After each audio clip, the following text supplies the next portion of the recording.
What is going on, everybody? And welcome to.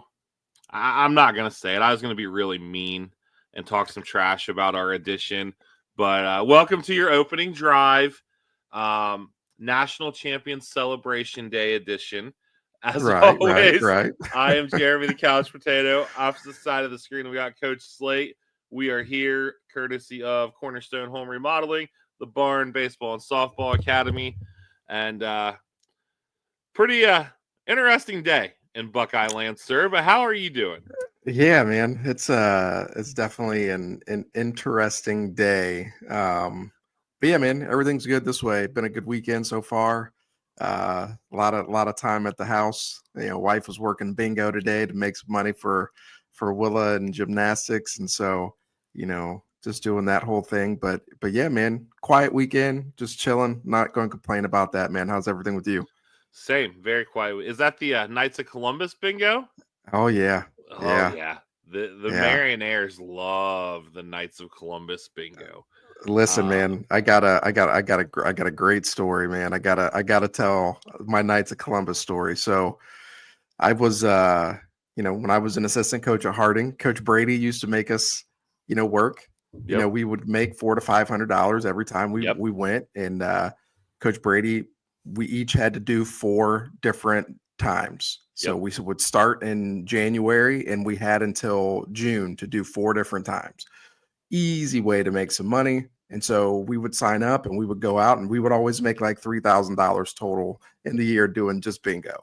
Yep. Well, one of my it was like my second or third time, man. I went, and this woman, older woman, oxygen tank, like just in there living her best life, man. And that day, for whatever reason, whenever I was giving her tickets, she was winning, right?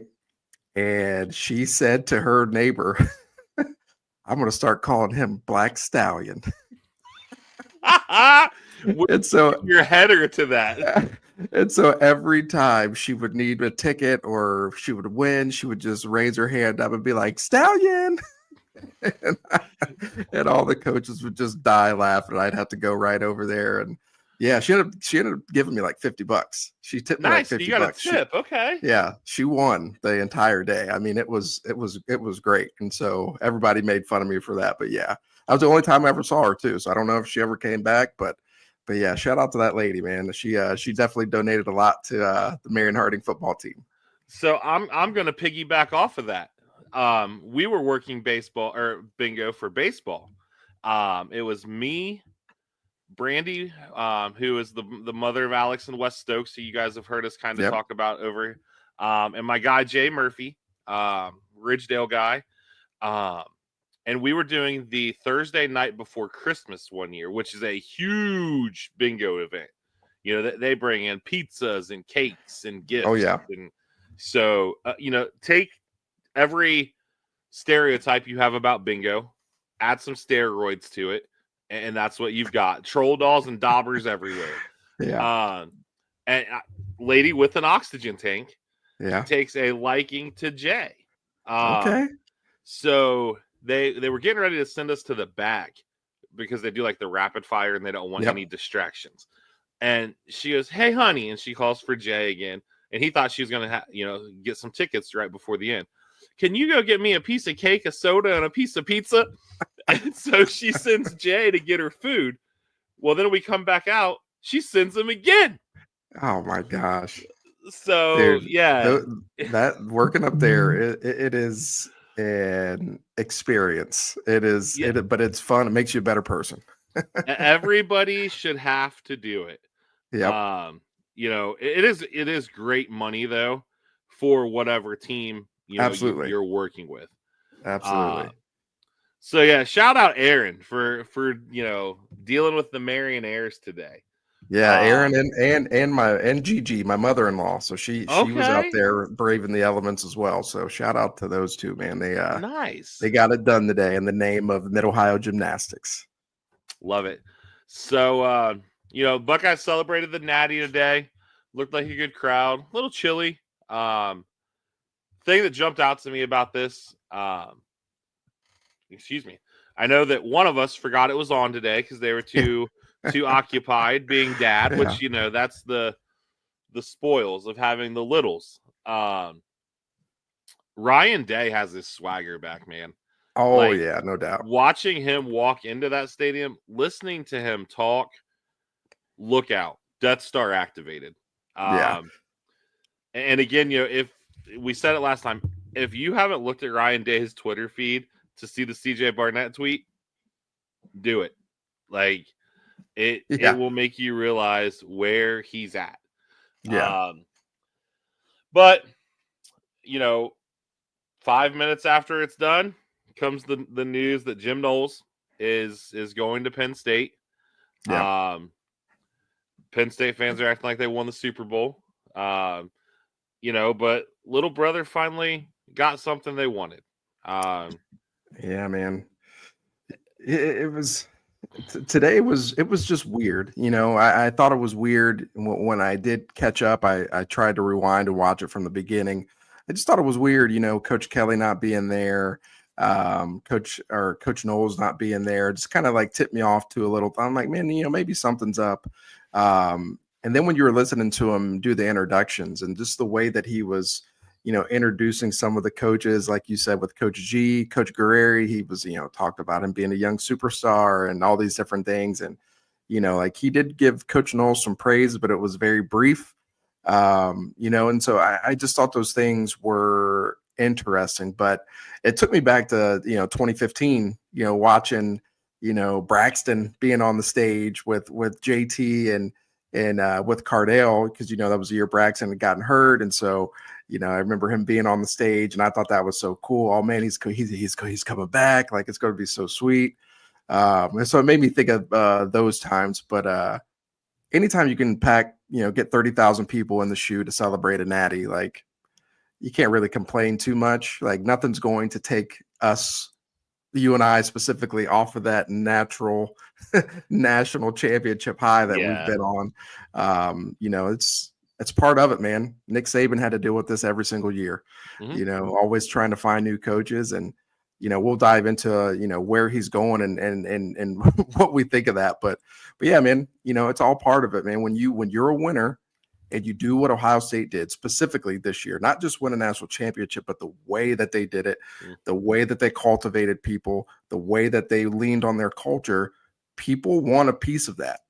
Now in this world, listen, $3 million for a coordinator is going to become the normal. I mean, that's just the way it is at these big programs. It's just going to become the normal. And so leverage that into a paycheck. If that's what you want, hey, go do it. You know what I mean? So that's where we are. It sucks. Coach Knowles is a GOAT. I think he's one of the best in the country. Don't necessarily like the way that he did it, but I hate losing him because I think he's a vital piece.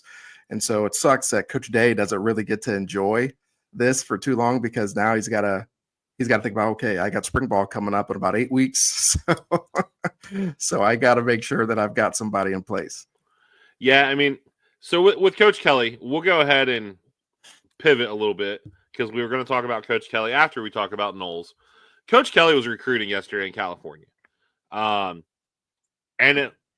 I don't know that the two things are connected by that, but ironically enough, the quarterback he visited yesterday decommitted from Florida State today. Yeah.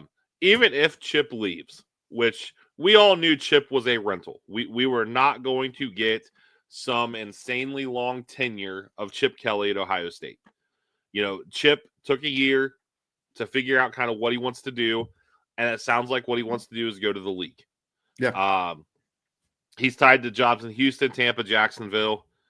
Do I think that Chip is leaving? I really don't know. But the fact that he's out recruiting, tells you a lot about Chip. So that's why he wasn't there. Yep. As far as Jimmy Arnold, who I don't know if he's to the level of Alfred, because the timing of Alfred's was so bad. Yeah. And there was the whole Alfred was not going to have a job after this year anyway. So Chip, kudos to you. If you move on to the league, I got nothing but love for you.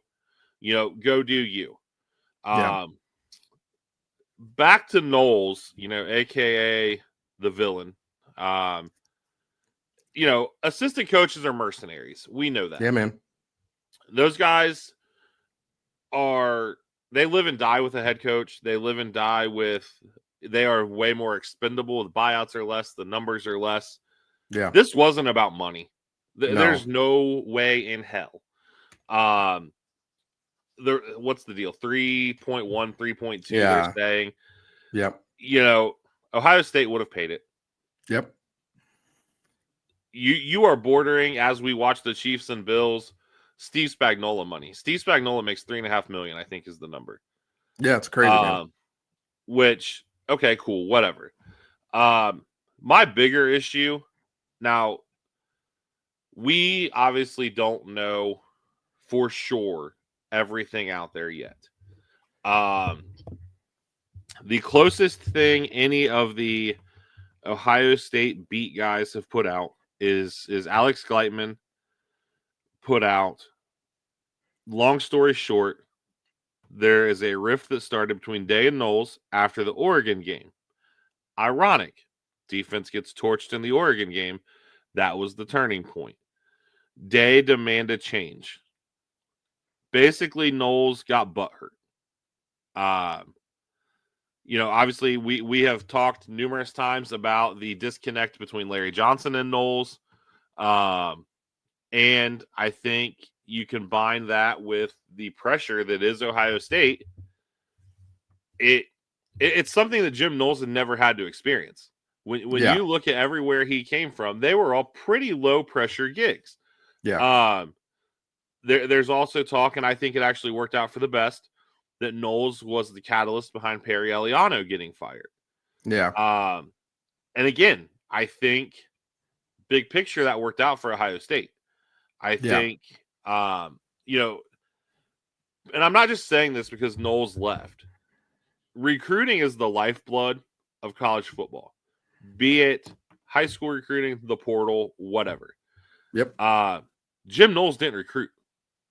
When was the last guy you heard say, I came here to play for Jim Knowles? Yeah. You don't hear it. So does the loss suck? Absolutely. But nobody's bigger than the program. Yeah. Nobody's bigger than the program. That's for sure. I think some of the things that people are going to be asking is, what are his motivations? What's the difference between, Ohio State and Penn State, with Coach Kelly, what's the difference between Ohio State and the NFL? So I'll kind of run through that really quick. So starting off with Coach Kelly, when it comes to whether you're going to coach at the college level or at the NFL level, it just comes down to the calendar, right? What do you want to spend time doing? I will tell you this, and I did it at a much lower level. Being a college coach and going out on the road recruiting, it is nonstop. It's a 24-hour a day, 7-day a week gig. Like, you have to make yourself available to recruits because why? They are the lifeblood, like you said, of every program. And so you want to get the best talent you can. It is a full-time job, just the recruiting side of it. And then you add on top of that, now I have to go coach football, right? So instead of traveling across the country, just being a football coach, now I have to go across the country and basically be a used car salesman and really try to pitch myself in this program so that your son can come to the NFL or to my school, right? Well, now with NIL, now a lot of these kids are just going to the highest bidder. I'm not saying those are the kids that Ohio State is recruiting, but it does add an extra element to it that a lot of these guys, especially when you're later in your career, like Chip Kelly he's in his 60s, sometimes you just don't want to do that. Sometimes you just want to coach ball. Like, I know I probably got a 7 to 8 year window before I'm 70 years old that I can do this. I just want to coach football. And so, I think that is kind of the motivation for Chip Kelly. We obviously saw him leave being a head coach to be an offensive coordinator, right? And so I did not, like you said, expect Coach Kelly to be here long. I hope he's here for another year. But if he's not, I trust Coach Day will go out and find the right guy like he did last year. Now with Coach Knowles, you said you said it best by calling assistant coaches a mercenary sometimes. we don't know what people's motivations are, right? We talk about Coach Knowles. Coach Knowles had been in pretty, low profile jobs, like you said, and now you jump up to Ohio State. Now you got all this recognition. With that recognition comes massive pay increases. And so each year, Knowles has been talked about leaving. Every year he's been at Ohio State. And so that is him leveraging his success with superior talent to earn more money. And there's nothing wrong with that. And so that's what some people are motivated by. I think in this instance, with him going to Penn State, I think, going back to Pennsylvania, he is a Philly guy. I do think family was a true concern for him, or a true, thought for him, whether it was at Oklahoma or back in Pennsylvania, where he's going to be, where he's got a ton of family. And so I do think that was a little bit of a motivation. But at the end of the day, he went to the highest bidder, right? And Ohio State was willing to match it. But when it comes to a rift, egos get in the way, man. Egos get in the way. Listen, I was a defensive coordinator under Coach Brady. Coach Brady was like my second dad. But I've never been cussed out before like I've been cussed out by Coach Brady, right? When I would do things a certain way that he didn't want, and it's a shot, it's a gut punch, man. It affects you. It's hard for you to get over, and Coach Brady and I used to go at it. Now, Coach Brady was different. He'd come back and apologize, or we would, make amends. But it doesn't change the fact that it changes the way you view certain things. Jim Knowles has been a successful coordinator wherever he's been. And I highly doubt that he's had a coach challenge him the way that Ryan Day did after that Oregon game.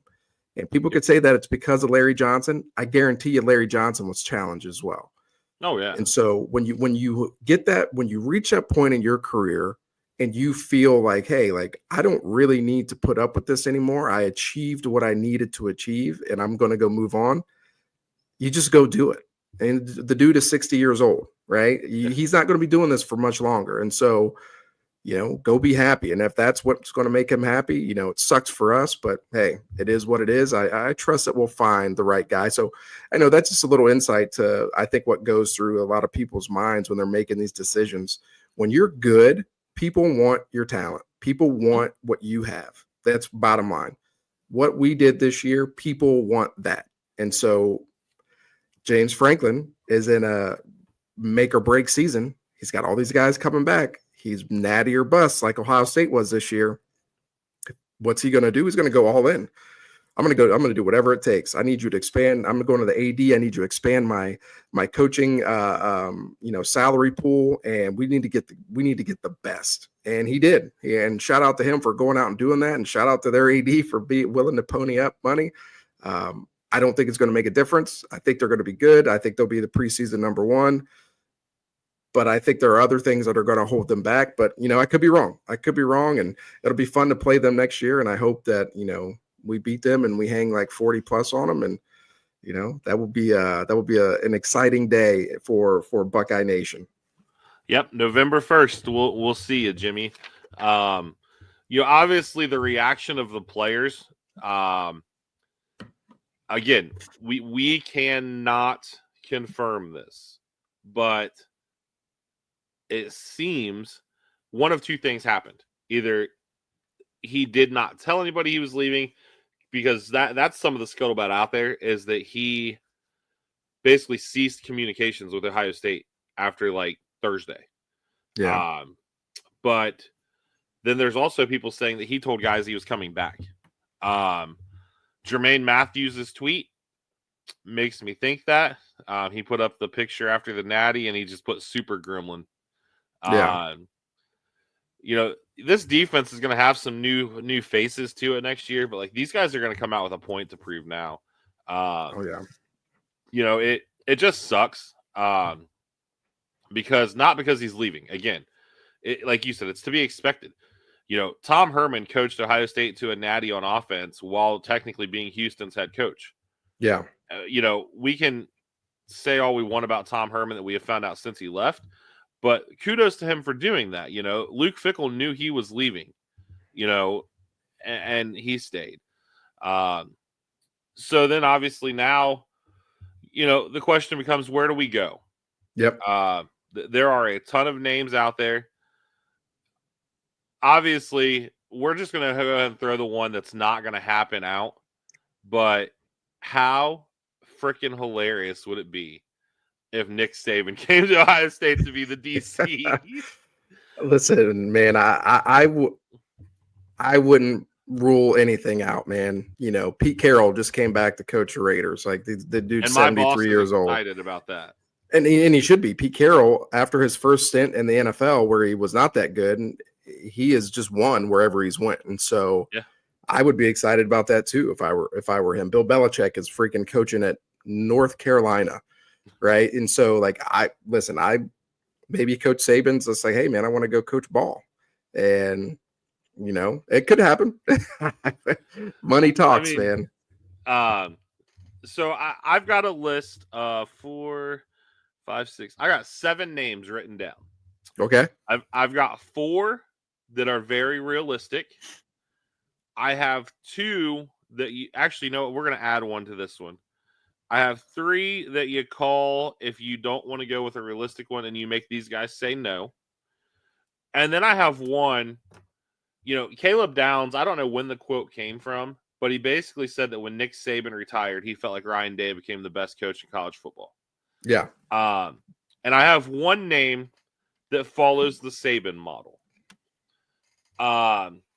The obvious choices, 2 of them are in-house. You know, OG Walt, who was the defensive coordinator. Now it's been like 10 years since he called plays. And with what he's doing with the corners, you know, I don't know that you want to rough that up because that is such an important position in college football. Other internal, obviously, guy we've talked a lot about, and you saw Coach Day pump him up today, is Coach G. Mm-hmm. The guys love him. He runs the same scheme as Knowles. He's got 5 years of defensive coordinator experience. I've seen a lot of people all up in arms because they were all co-DC years. I don't care. Yeah. The guy's 35 years old and has 5 years of DC experience already at D1 programs. That's pretty good. And then the other 2 realistic ones, and then we'll get your input on these 4 before we go down the list.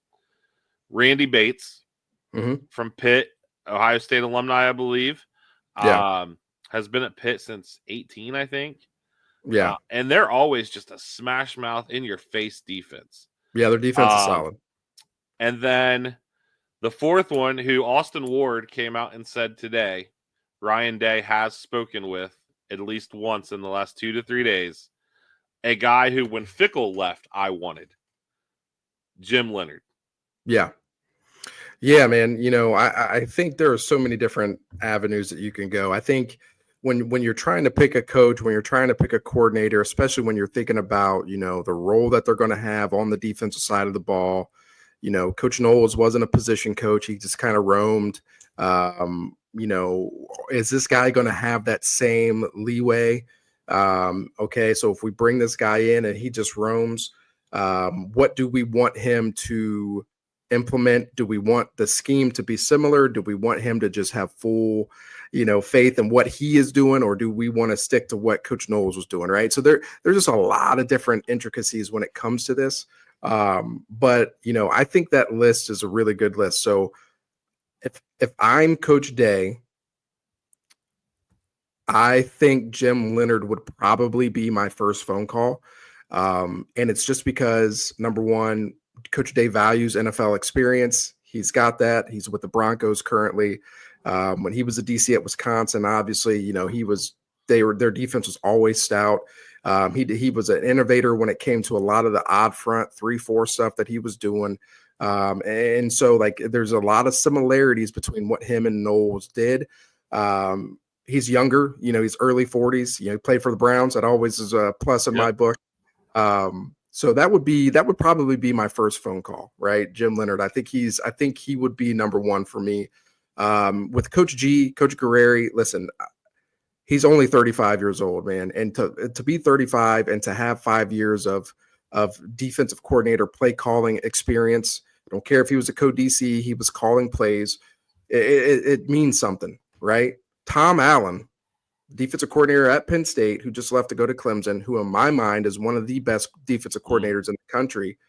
Tom Allen hired Coach G from Ohio State to be his defensive coordinator and trusted him to call plays. Was their defense good that year? They were so-so, but I tell you who they gave fits. They gave Ohio State some fits in that first game, right? They really struggled against him. And so I've had a chance to see Coach G in action. I got to meet him. You know, he's a Buckeye, man. He values his time there, and I think he would do a great job. I really do. I think he would be phenomenal. The only thing you have to worry about then is if you hire somebody like Coach G, all right, he does it for 2 years, defense dominates and is successful, and he's gone again, right? He's gone and he's a head coach somewhere, right? Those are the things that happen when you hire young coaches. And so those would be the top two that I would lean into out of the guys that you named. I love Coach Walton. I think Coach Walton would be a great defensive coordinator as well. I have zero doubt in my mind. The players would play hard for him. They would be locked in. I'm not concerned about that at all. I am concerned that he is such an elite recruiter that I don't want to lose that, right? And so if they don't go that route with Coach Walton, but they hire somebody else, I have, on good faith, I feel like they would give Coach Walton a nice little pay raise, right? Yeah. So hey, I know we didn't hire you as, you know, the defensive coordinator, but we value you. Here's a pay bump, right? There's something that they would do, and so I would lean Coach G. I would lean Jim Leonard. I think there are some other names out there too. But yeah, that would be the way that I would go for sure. Yeah. I mean, I love the Jim Leonard idea. You know, obviously you bring him in, you've got two guys that are coaching your secondary already, and he can do the CEO, head coach of the defense type thing. Yep. So then you go to the list of the guys who you make say no. I would have put Chris Ash on here, but it sounds like he's going to Notre Dame. Okay. But I go to the NFL and I call up Green Bay, Wisconsin, and I make Jeff Hafley tell me no. You know, I make Phil Parker tell me no. Yeah. And in the mold of, you know, poaching from somebody who you consider, you know, to be, and there's no way that Penn State thinks they're on Ohio State's level, but if you want to get young, I call Glenn Schumann, and make him tell me no. Yeah, I think the only thing with that is he's a Kirby Smart Georgia guy. Yeah, he's a Georgia guy, and so I think that would be really tough. I think the loyalty to Coach Smart is pretty good, and he's got a pretty good there, man. You know, I think Will Muschamp is there helping him out too, and so that's another name I would keep an eye on as well. If you wanted to go poach somebody, is Will Muschamp. I know he's a lunatic, but that dude can coach football, man. That dude can coach football. You know, listen, Phil Parker, one of my favorite coaches in the country. 61 years old. He's the defensive coordinator at Iowa. Iowa consistently maximizes the talent that they have on the defensive side of the ball every single year that he's been there. He's been there since 1999. I have a hard time believing that he would leave, but hey, money talks. And I think, you know, with him at the age that he's at, you know, maybe he wants to experience something outside of you know, being at Iowa. I've had a chance to chat with him on the recruiting trail. I'll just say he's an interesting guy, man. He's just old school. He is just an old school soul, but a great coach. And so that would be a guy that I would not be upset with at all. Jeff Hafley, listen, I think that's a little bit of a pipe dream. It'd be nice. It would be nice for sure. It would be nice. But I think he was over recruiting, man. I really do. You know, he left being the head coach at Boston College to go be a defensive coordinator in the NFL just so he could coach ball. And Green Bay's defense was balling this year. Yeah. I do think there are some people on like the Jeff Hafley tree that are in the NFL right now that Coach Day could reach out to. But, you know, I think those two would be great. I don't foresee it happening. No, not at all. I think it would be fun, man. I think it would be great to bring Hafley back. And, you know, that 2019, that defense they were elite, you know, and the things that he did, you know, and being in clinics with him, like he's a very knowledgeable coach, and he does a lot of good things with variations and disguising, and, you know, everybody learns everything, right? You know, so that's one of the things that I really love about Coach Hafley. So those two guys, man, I would love it. I just don't think it's going to happen, but hey, like you said, make them say no. Yep. So then you go to, the running joke with Nick Saban was always the Nick Saban School of Rehab for coaches who have issues. Pat Fitzgerald. Yeah. I mean, I don't see it, but the dude's a defensive guy. He could jump in as far as, again, that overseeing role, doesn't have to really worry about a position. It would be interesting, to say the least. Yeah, it would be interesting, man. Listen, I know Coach Fitz, his tenure at Northwestern didn't end the way that I'm sure he wanted it to. On the football side of things, he's a great coach. He knows what he's doing. Yeah. He always got the most out of Northwestern when he was there. They're playing in Big Ten championships when they have no right to be playing. They should not be playing in those games, and they would play the Buckeyes tough and do all those things. So, listen, I'm not opposed to people getting second chances, man. I'm really not. I never will be. I will always root for those guys. I think coaches like that, they get a bad rep because of certain things happening underneath their watch, as they should. They're in charge of the program. But I think once you reach a certain point, you can really work to, better yourself. And once you've shown that remorse or whatever it is, I think it's time, to give some of these guys a second chance. There are two names that I've been thinking about, and I've been back and forth on these two guys. But I would put them in my top 4, right? I would go Jim Leonard, Coach G, and then these two guys. The third one for me is Bryant Haynes, the defensive coordinator at Indiana. He is an Ohio guy. He's from Piqua. His brother Tyler Haynes, funny enough, was not the head TY. coach. Not TY, not our guy TY. He was the head coach at Urbana University, and so had a chance to meet him on the recruiting trail. He came to Findlay recruiting a few of our guys, full of energy. He's been a coordinator with Signetti. He was at James Madison as a defensive coordinator, followed him to Indiana, and Indiana's defense was one of the top defenses in the country this year. I think with him is Ohio ties and how hard he is on the road and recruiting and his variations and blitzes and things that he does. I think he could be somebody that they go after. I also think, and maybe this is just wishful thinking for me, I also think that Brandon Staley would be on my list. Former head coach at the Chargers. Yep. He's a great defensive coordinator. That's what landed him the head coaching job with the Chargers. He left the Chargers, got fired after having a 5-9 record in his third year, but he was 24-24 as a head coach. Very, very, very smart. Comes from that McVay tree of just football nerds, and he's got Ohio ties. He's from the state of Ohio.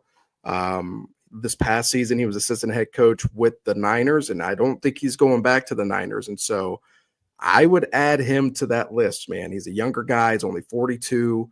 I think if you want to get really innovative and do different things and really garner more respect from the guys that are already in the room, right, bringing that type of NFL talent, I think that's a big deal, man. I think that's somebody that if I were them, I would call. But yeah, Coach G, Jim Leonard, Brandon Staley, and Bryant Haynes would be my 4 that I'm like, okay, these are who I'm pinpointing that I think I'm going to get at least 3 to 4 years out of each of them, and then they can ride off into the sunset. Yeah, and I think we'll know something pretty quick because one other little caveat to this whole thing, Ross Bjork was asked before the celebration something about it, and he basically said it is what it is, and reading the tea leaves, he knew. So you hit on something with Staley that 11 Warriors listed 11 candidates. Yeah. And one of the ones they listed kind of falls along the Brandon Staley line, and that was Gerard Mayo. Yeah. That because Day has ties to that Belichick tree, when you start looking at all that. So just, I think by the time we record next Sunday, we'll have a defensive coordinator. Yeah, I agree. I don't think this is going to drag out. I think that the writing's been on the wall. And hopefully whoever we hire doesn't get butthurt when their boss asks them to do their job better, and they don't have beef with the greatest defensive line coach ever who recruits the 5 stars that come in and run your defense, that made your defense probably better than it was. I mean, let's look at that, real quick, because I got a text today that said, are you going to talk about Jim Knowles the same way you talked about Tony Alford? Jim Knowles' defense cost us Caleb Downs once. Yeah. If we beat Michigan and the defense looks competent when Caleb Downs visited right before signing day, Caleb Downs is a Buckeye. Yeah. I have no doubt in my mind. Yeah. It's ironic. Knowles has always said his defense takes 3 years to implement. Yeah. Ironically enough, in his 3rd year, you have a boatload of not just 4th-year guys, but talented 4th-year guys, and the best safety in America, who has made no bones about it. He's at Ohio State because of OG Walt. Yeah. And he loves Coach G. He has, basically said that too. So, yeah, I'm going to talk a little bit of trash about Jim Knowles. I'm going to thank Jim Knowles for what you did. But again, we don't know what those, obviously we saw the change in the product on the field after the Oregon game, but was it Knowles being Knowles, or was it Day jumping back in? We'll never know, and that's okay. But yeah, November 1st, it's going to be interesting. Yeah. And that's, I didn't mean to cut you off, but that's such a great point, man. What was it really the driving force behind these changes, right? I think Jim Knowles is, when it comes to his scheme, I put him up against anybody. I really do. I studied what he did at Oklahoma State to a T. It is something I was extremely excited about. It's something that we have implemented, at the high school level, in my last 2 jobs. Something that we did when I was a defensive coordinator at Findlay High School for those 3 years. We definitely went that Knowles route. It's something that I truly believe in. And so I do think his defense and his scheme had a lot to do with our success. You can look at the way that we played Caleb Downs, and that was all Knowles. That was not anything that they had not done that in the previous 2 years. And that is something that was a constant at Oklahoma State and even at Duke. And so I think it was just, he had gotten to the point where the first 2 years was just not him. Like, I don't even know. Like, the defense was better. Don't get me wrong. The defense was better all around, but it just wasn't what I think Coach Day was looking to hire. Right. And I think Coach Day had just got to the point where, listen, you're about to cost me my job, right? Or like, just bottom line, like, you've got to be able to get stops. And so I think that motivates people in different ways. But, I will not compare this to Tony Alford because, listen, man, it's totally different. You're literally coaching, and you're going to Michigan, and you expect your head coach to look at you like, "Hey, buddy, it's okay." Like, you know what I mean? Like, great job. Yeah, that to me, that's just too much. Like, I respect Coach Alford as a coach. He allowed me to sit in his meeting rooms a bunch of times, during bowl practices. He's a great guy, hilarious dude. But I always thought that was a little weird, man. And so I won't compare the two, but it definitely does kind of feel the same, like, okay, you go to Oklahoma. All right. You go to Notre Dame. All right. You're going to Penn State. Like, we play each other. Like, you know that, right? Like, and so I don't know, man. It is weird, but hey, you did what you needed to do. You got us a natty. You helped get us a natty, and go right off into the sunset. Exactly. And I hope we hang 50 on you next year. Yeah, I mean, you're not going to kill the natty buzz, and like we said, just that every name we talked about, from the realistic to the unrealistic, all of those guys would come into Ohio State, represent Ohio State well, and be able to do good things.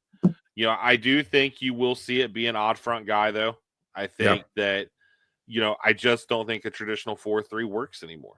I don't care if you go even a 4-2-5. That's, not an odd front, but with that fifth back, you can do some funky things.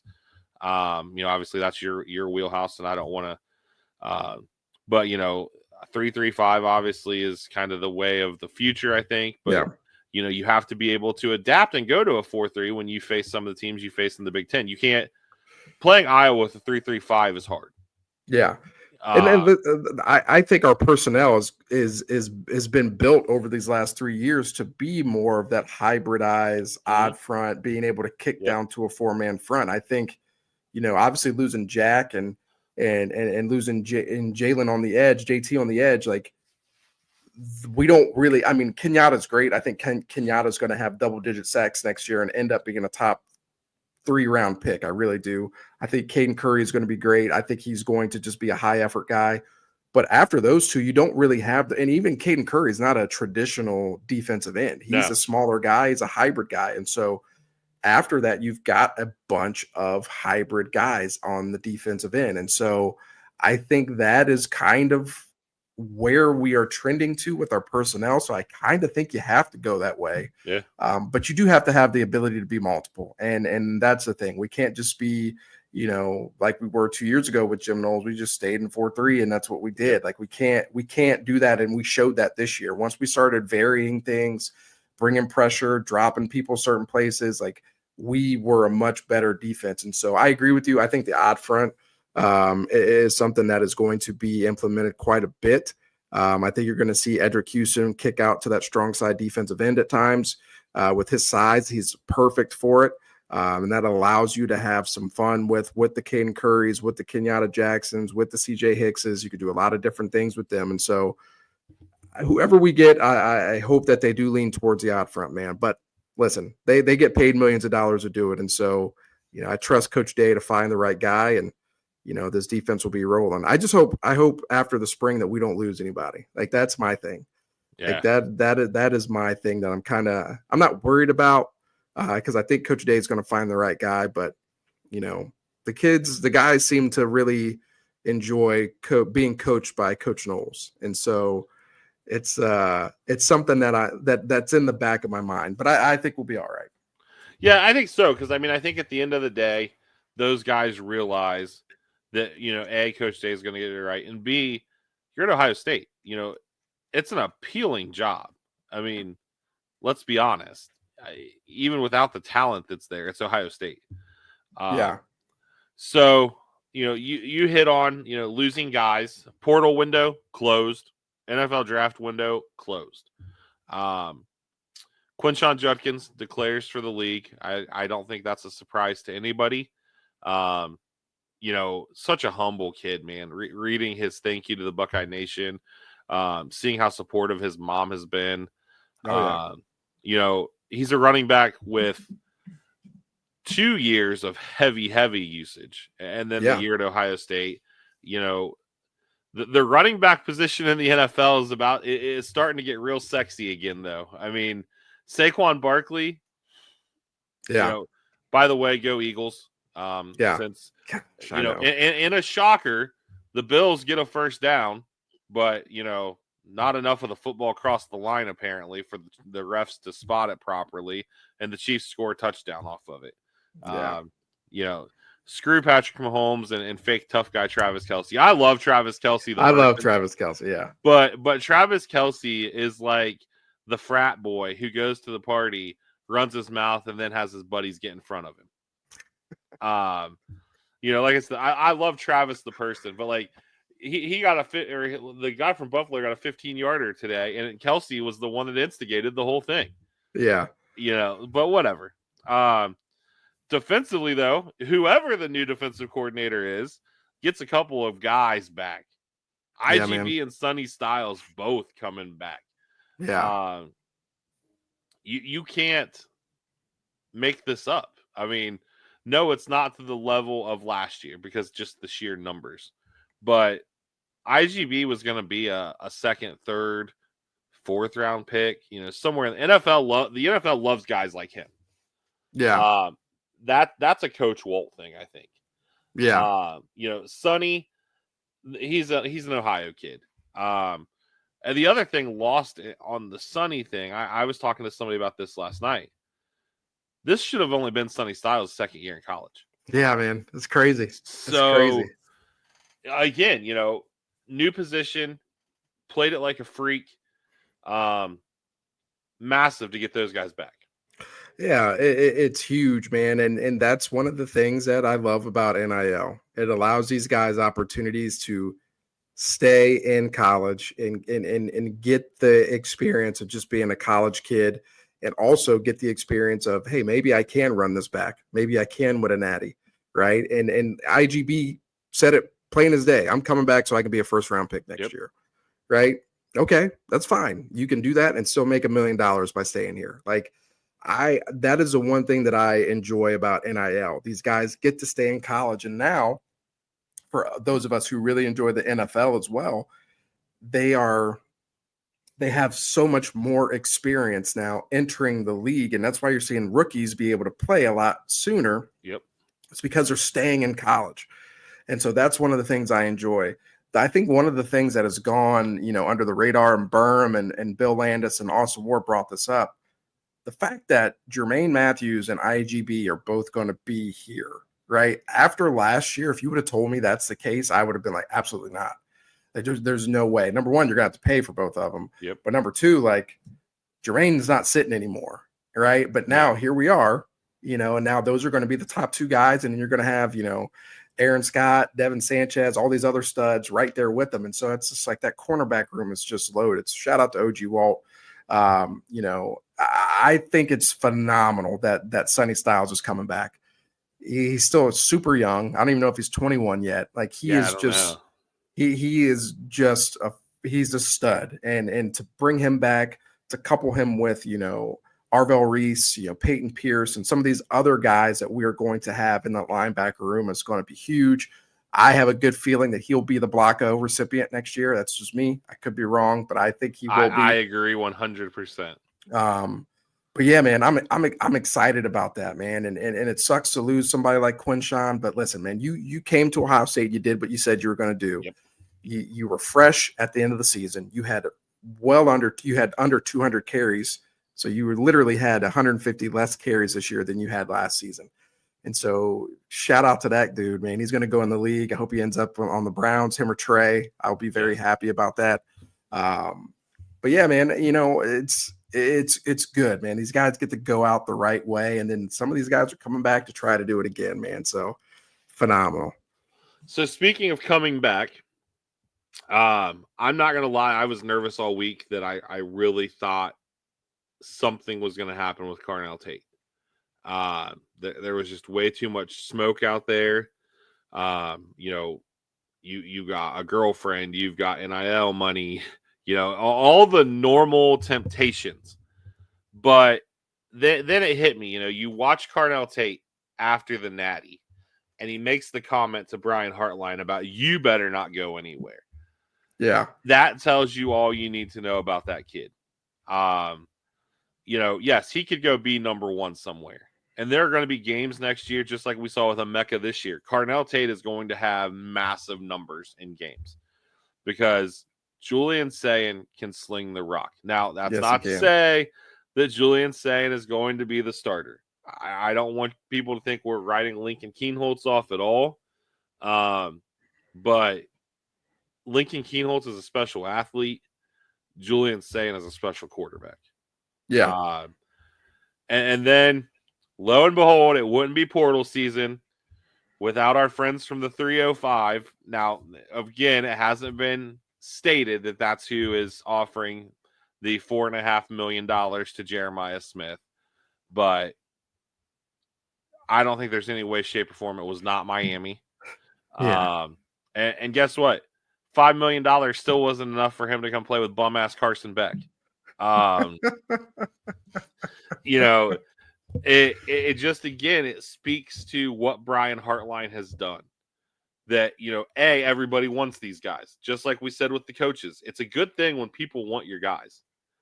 But for these guys to turn down what they're turning down, and the other caveat to the Jeremiah thing, I think we might be seeing a shift in Ohio State NIL, which has been really good. But I think our big donors are starting to get really annoyed with people on the national level thinking they're not legit. Yeah. You had Rick Reichert on the Twitter machine talking mess. Talking I crazy. mean, when he's like, they better up it. That's chump change. Like, Yeah. whew. Yeah, Okay. man. Well, and listen, man, these guys who have all this money who are giving back to the programs, like they want to feel like, they won this because the money that It I was gave us. them. Yes. Like, so whatever, boost those egos, man. You saw Coach Day dapping up, Brian Schottenstein today, right? Yep. Yeah. So it's like, yeah, man. Listen, I think that is where NIL, the NCAA, the CFP, whoever it is, they got to figure something out when it comes to that. It shouldn't be going to the highest bidder after each season. Like, I'm sorry. Like, I get it. And it shouldn't be you have those numbers before a kid's even in the portal. Exactly. You should not be trying to entice these guys. If a kid Exactly. wants to leave, that's cool. Yeah. But you have to monitor it. Now granted, the NCAA is the NCAA and they're retroactive and reactive to everything. Yeah. Yes, there were those types of things before. The McDonald's bags at Tennessee, whatever. But they got to figure it out. I mean, because it's ridiculous that these kids are undergoing this much scrutiny. Like, they're 20-year-old kids, and it just sucks because there are so many hands in the cookie jar now. Yeah. Case in point, the autograph world, which Ohio State fans are going to want to stay tuned to February 8th in North Olmsted. Couple big names already signing up there. Couple names to be announced. Will Howard, Caleb Downs, Carnell Tate. But so Will Howard during season was like a $69 autograph. Will Howard wins a natty, and Will Howard is now a $169 autograph. But wow. Will Howard has to make money. Will Howard's agent has to make money. The place holding the signing has to make money. Like, there are just so many hands in the cookie jar for these kids. Yeah.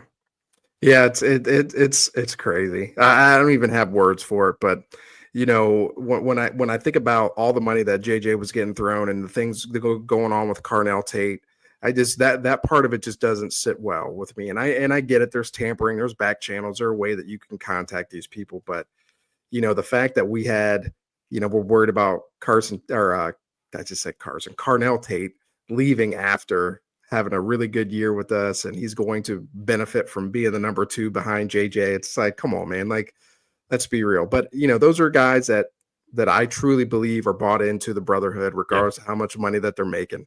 And I think that's one of the reasons why you see the Buckeyes are really meticulous when it comes to recruiting. You got to find guys.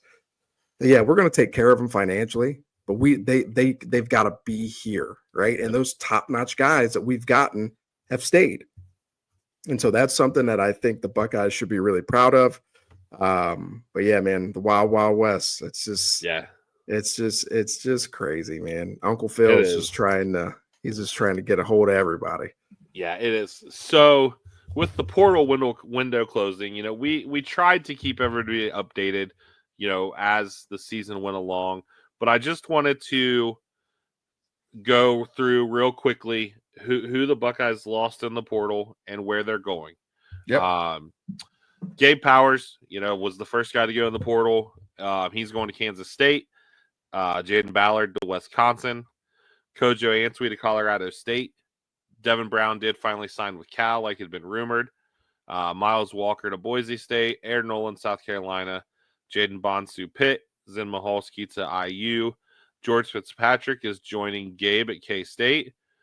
Patrick Gerd, who's like a really unheralded dude on this team. Nowhere yet.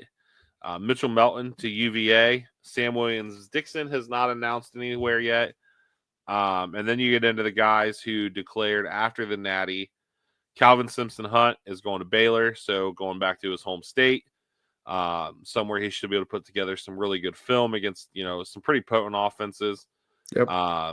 Austin Snyder, walk-on kicker, and your guy.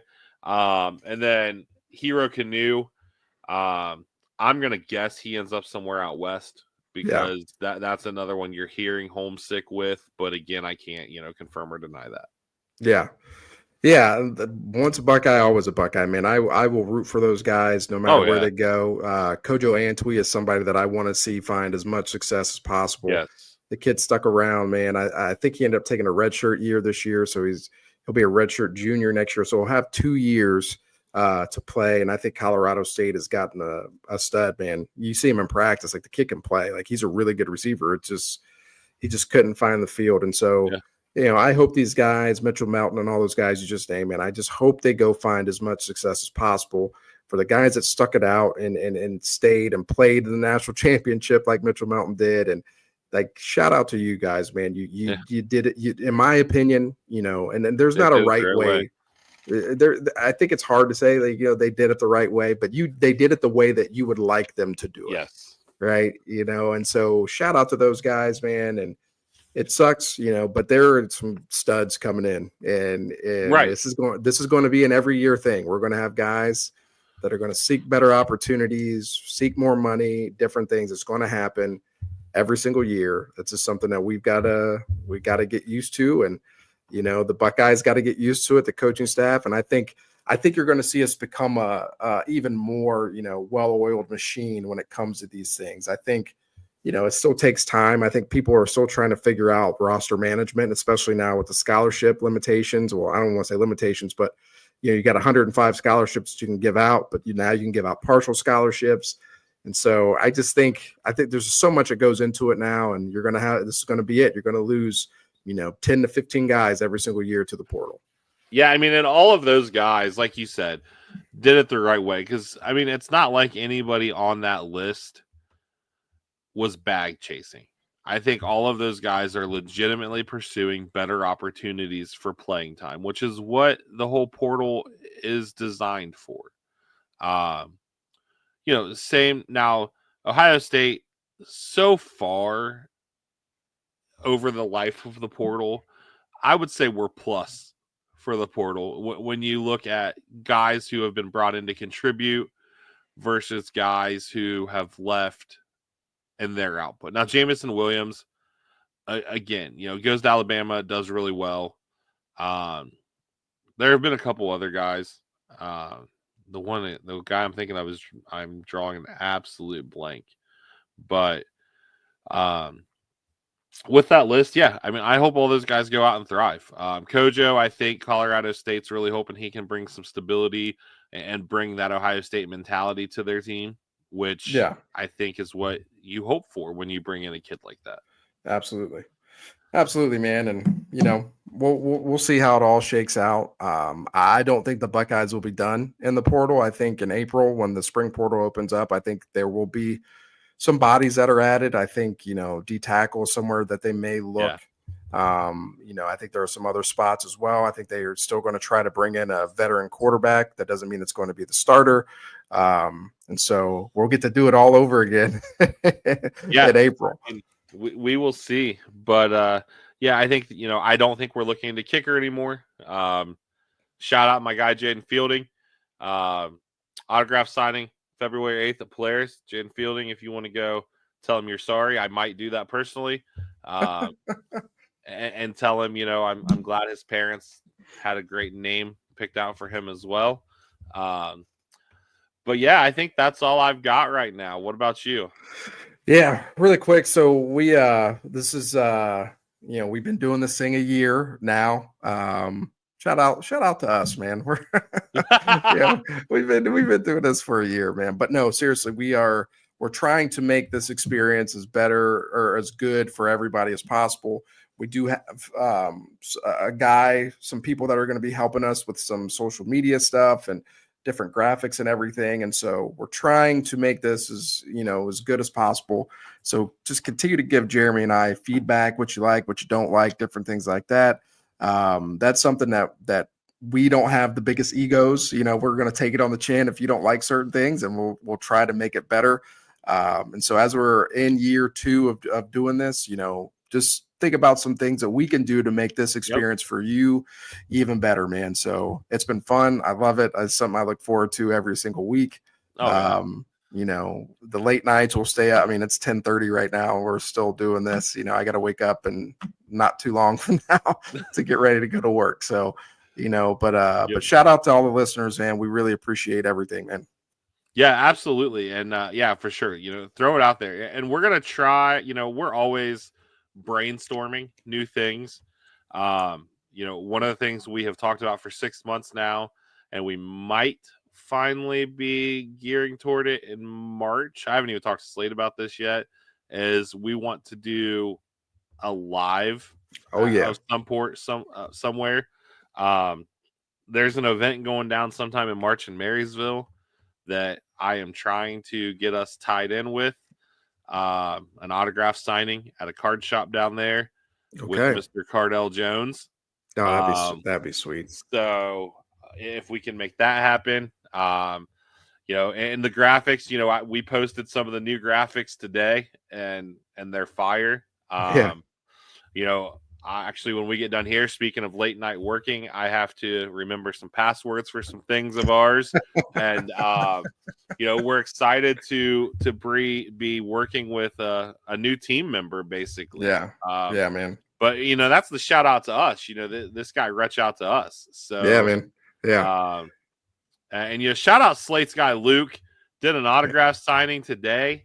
I didn't go, but I really just wanted to roll in and be like, dude, Coach Slate says you're the biggest butthead ever. And, oh, man. He looked like he was having a great time today at the celebration. Dude, I'll just say that.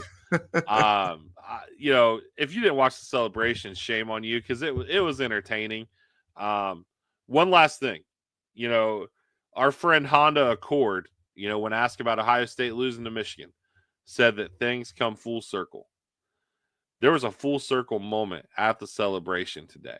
Coach Day was going through his list of thank yous and gave Maurice Claret his flowers. Yeah, man. A dude that Andy Geiger, the worst AD in Ohio State history possibly, ran out of town because he didn't understand how to deal with a young minority from Akron, Youngstown, Canton area, and didn't understand what's important to 18-year-old kids. Yeah.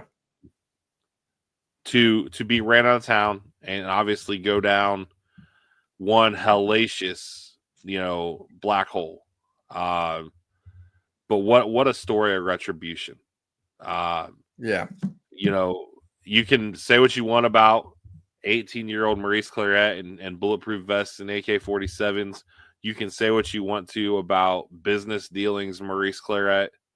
But at the end of the day, that dude has had an impact on 105 young men that played at Ohio State this year, and obviously had an impact on Coach Day. So You'll never hear this, but shout out Maurice. And I always use his quote from Youngstown Boys: "Show me your friends, and I'll show you your future." Yep. So I think that's as good a way to end it as any, Perfect. To the young men listening, show me your friends and I'll show you your future. And with that, we will see you guys next week. Shout out to Chris at the barn, Jake at Cornerstone.